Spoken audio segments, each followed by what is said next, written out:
Hello everyone and welcome back to RysFix, and in this video I will show you how to completely separate the silencer from a Royal Enfield. So if you have a Royal Enfield, then see that you subscribe to my channel, because in the near future I will be uploading some of the Royal Enfield videos on this channel. And if you want to watch this video in Hindi, then I will put a link of that channel in the description. You can go there and check that channel out as well. So come on, let's start today's video. So to take out the silencer, it is very easy. First you will have to take a 12mm socket and you will have to place the socket on the silencer nut here like this. If the socket is not fitting onto the nut properly, then take a hammer and bang on it like this so that the socket goes inside properly, because while taking out the nut it should not slip. If it becomes a slipped nut, then you will have a tough time taking it out. Then the Tapara tool set which I am using here comes with an extension like this, which you can put in any corner and bend like this. You will have to use that extension and loosen this nut.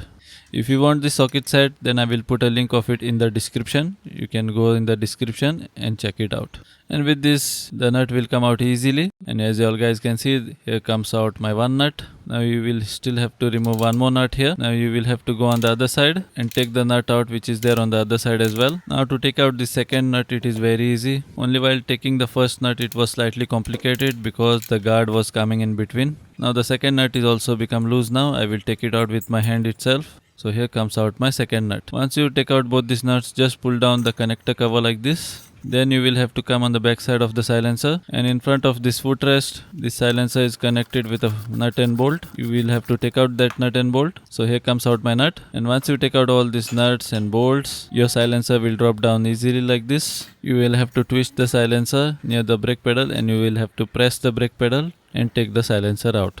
And with this, your silencer is now completely separated from the Royal Enfield. So I am hoping that you liked this video. If you like this video, then see that you like and share. And if you have not subscribed to my channel, then see that you subscribe to my channel and press the bell icon so that you will get notification when I release my new video. And like this, you will never miss any of my videos. So I will see you now in my next video. I won't stop till I wear the crown. I swear to God.